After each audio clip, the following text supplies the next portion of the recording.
Hey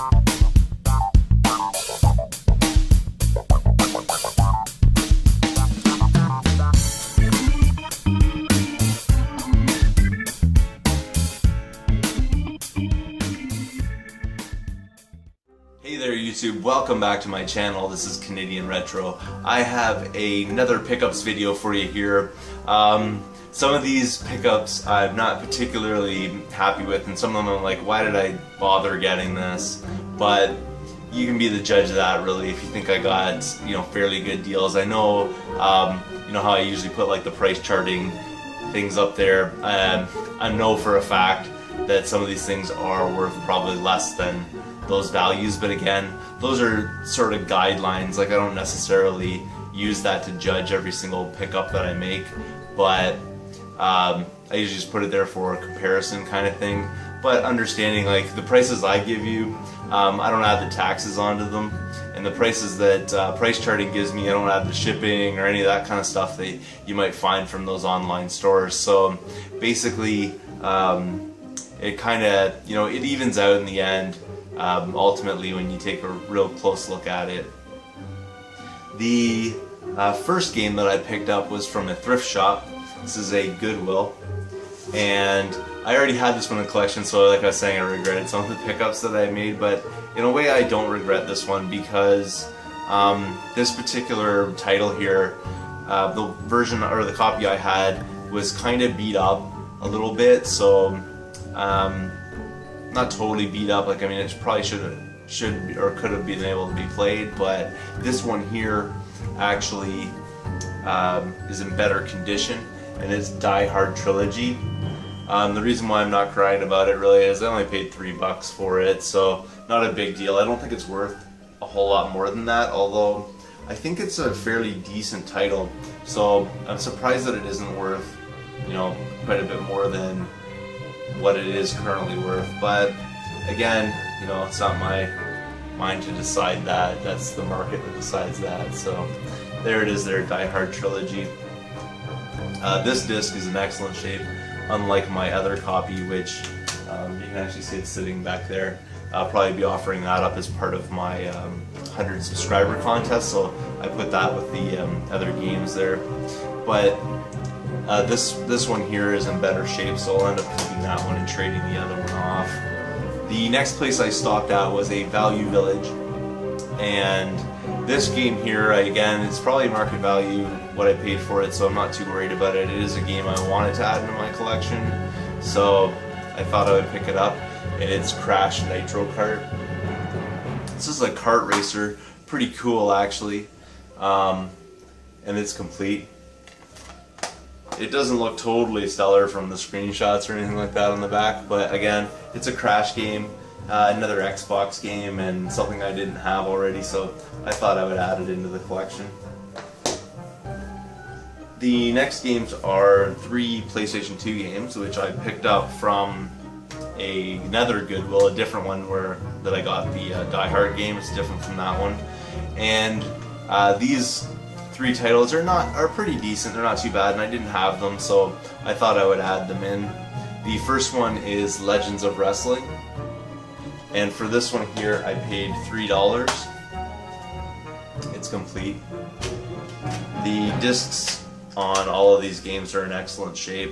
This one's actually one of those blue back ones, which leads me to believe that this was an early title for some reason. I think I heard that somewhere. Well, it's from 2001, so but yeah, Legends of Wrestling, you know, get your Hulkamania on kind of thing. And then the next one is kind of an interesting game. It's Jam Vendetta. It is a fighter in the ring type thing, so it's a sort of street battle that looks like it's in a ring. I've never really heard of it before, but it's kind of cool because I guess you play as the different Def Jam artists. So DMX, Ludacris, Method Man, a bunch of others anyways. You can see the list right there. I don't know if you can read that. You probably could be able to.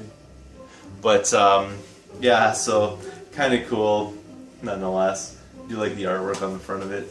Again, that one there was $3. And then finally, Also for $3 is SBK Racing, which is Superbike World Championship. Pretty cool. You know, it's complete as well. And the disc has a few scratches and things on it, but it's not overly bad. It should be able to play. So I'll check that one out. I don't really have a whole lot of bike racing games, so it's kind of cool to add one into the collection. The next thing from the same Goodwill is kind of a dodgy item. It's definitely not legit. It's definitely something that has been created and then sold, and probably illegally, but it was in the thrift shop and I couldn't turn it down when I saw it because it's just too good. It is an 8-in-1 game cassette, and on the front it has Power Rangers Ninja Storm as the image, and it's kind of blurry. Like, if you take a really close look at it, it's a little blurry, which means it's a scan or something like that. What it is a Game Boy Advance cartridge, an 8-in-1. And I mean, it's kind of interesting because it is a Game Boy Advance cartridge. Like, you can see it says Game Boy Advance. I don't know if you can see that, but Game Boy Advance right there. And then it has model number AGB002 on the back and all this kind of thing, and it's Nintendo kind of branded. But this is definitely not a legitimate cartridge. It has on it 8 different games, and I did test this out, so I'm pretty sure it works. I mean, I didn't test all the games out. I tested one game out earlier on just to see if the thing would fire up, and it did, and it worked perfectly fine. The game that I played was this one right here, Mario Kart. I checked it out to see if it would work. The other games on there are that Power Rangers Ninja Storm, and then there is Strawberry Shortcake, Summertime Adventures. It's kind of, I'll probably never play that. Ultimate Beach Soccer is right there. Ultimate Card Games, Van Helsing, which I've never seen on the Game Boy Advance, so I'm going to check that out. Who Wants to Be a Millionaire, which I can't imagine that's too good. And then Need for Speed Porsche Unleashed. So those 8 games are on this. I did check it out. Basically, when you load it up, there's a menu that pops up, and it's basically just black and white, and you can kind of scroll through and pick whichever game you want, and then as soon as you click it, away it goes. So kind of neat, like totally, you can tell not legit, but a cool thing to find anyways, so I thought I would pick it up. I mean, if I saw like a burnt game or something like that, I probably would never pick that up, but this one here, someone's put a little bit of effort into, making it somewhat interesting. They probably should have picked something different for the cover though. I mean, it's only one of the games on there from the 8-in-1, and then that's the title on it, so it's kind of weird anyways. I thought I'd pick it up. The next games I picked up are the ones that are somewhat of market value, so we'll check them out. The first one, they're all NES games by the way. The first one that I picked up, I already have in my collection. At the time I didn't realize it. I thought I hadn't had this one in my collection yet, but I'll have to see which one's in better condition, and then I'll kind of go from there with it. But this one here is Base Wars. If you don't know a lot about NES games, or if you do know about NES games but you've never played Base Wars, I recommend checking this one out. I had tons of fun playing this as a kid. Basically, instead of players that are people, the players in it are robots, and you can choose different kinds of robots and build your team and stuff like that. And the good thing about this one is it is a one that has a save battery in it. So I don't know if this one saves necessarily, but I could always change it if I need to. And this one here I paid $6 for. So $6, not too bad for Base Wars, but again, I already had it in my collection, so I don't really know why I picked it up. I think I just saw it there and I got really excited that they finally had some new stuff in there, and I just kind of went sort of nuts on it and picked up something that I already had. The next one though I don't have in my collection. Well, I do now because I now own it, but I didn't have it before, and it's Mach Rider. It's one of the original games from back in the day, and as you can see on the back, it's a 5-screw. I paid $6 for this one as well, so not too bad. I mean, I've never played it before, but I know it wasn't in my collection, so I thought I would pick it up. The next game is another baseball game, and I debated this one for a long time, not today, but rather I saw this there a while ago. I never bothered to pick it up, and then I looked it up on YouTube and I saw a video on it, and it has like some really interesting cutscenes in it, so I thought I would pick it up just because of the kind of quality of the graphics for the cutscenes and things like that, and it's definitely a different kind of baseball game. So it's Bad News Baseball. See the wacky graphics on the front of it. So I thought I would pick it up. Unfortunately, this one cost me $8, so it's a little bit pricier than I would have liked to pay for it. I think it's probably worth about half that, but still, it's been sitting there a while, and I just finally broke down and actually picked it up. I really picked it up off of watching that YouTube video and just seeing how much the person who was reviewing it, I can't remember who it was, really enjoyed it and recommended it.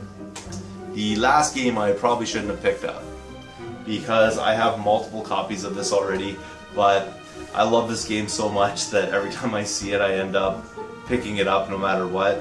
The good thing about it is that I basically paid its market value, so I'm not really losing necessarily by picking this up. I could always sell it again basically for the same price to get my money back, so it's not a big deal. I might be able to even get a little bit more out of it, but every time I see this game, you know, I just want to play it, so I always end up picking it up, and it's Super Mario Brothers 2. Came in the dust sleeve. I paid $10 for it. This one's actually in really decent shape. It's not too bad at all. There's a little tiny bit of it's not even ripped or anything, it's just sort of bubbled a little bit in the corner there, but otherwise it's in great shape. I played this, you know, when I was a kid. This is the one that I actually finished. I didn't finish Mario 3, I did finish this one right here. This is a North American or European, I'm not really sure if it's European, but it's definitely North American version of a Japanese game called Doki Doki Panic, I believe, and it was rebranded sort of here with Mario characters in it. It's a very unique title. That's why I really like it. It's sort of like the one that's a little different, like in style and things like that. So I ended up picking this up yet again just because I have such fond memories of this particular game. So those are all my pickups from today. Nothing super stellar or anything like that, but I always like to keep you informed as to what I'm doing. It's almost been like a daily basis here that I've been putting out a video. Actually yesterday I ended up putting out 2 videos, but I'll be putting out another one today for this particular pickups. So that's all I got for you today. Thanks again for watching. If you haven't subscribed yet, please do. Thumbs up this video, as well as feel free to comment down below. I always appreciate those comments, and I try to respond to as many as possible. So again, thank you, and I will see you all later.